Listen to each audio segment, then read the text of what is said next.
ആൾ കടകംപള്ളി ആയതുകൊണ്ടും ഏത് വിവാദങ്ങളും കടകംപള്ളിയുടെ അടുത്തേക്ക് വരാനുള്ള സാധ്യതകൾ ഉള്ളതുകൊണ്ടും ആ സാധ്യതകൾ തള്ളിക്കളയാൻ പറ്റത്തില്ല. കാരണം കടകംപള്ളിയുടെ ഒരു പൊതു നേച്ചർ അനുസരിച്ച് എപ്പോഴും വിവാദങ്ങളിലും അഴിമതി ആരോപണങ്ങളിലും ഒക്കെ നിൽക്കുന്ന ഒരാളാണ്.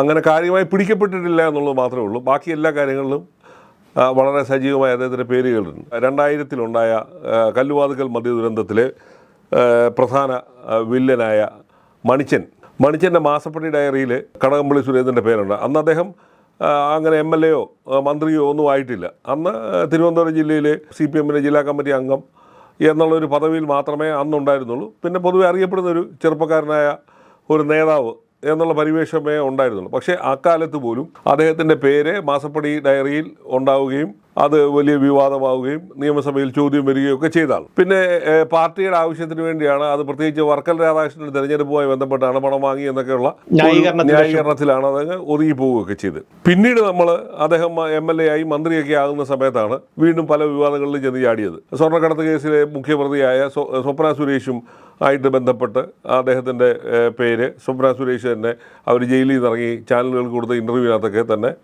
വീട്ടിൽ കയറ്റാൻ കൊള്ളാത്ത ആളാണെന്നൊക്കെയുള്ള മട്ടിൽ ആരോപണങ്ങൾ ഉന്നയിക്കുകയും അങ്ങനെ ഒരു മോശം ഒരു പ്രതിച്ഛായ സൃഷ്ടിക്കുന്നതിനൊക്കെ ഇടയാക്കിയ സംഭവമാണ്.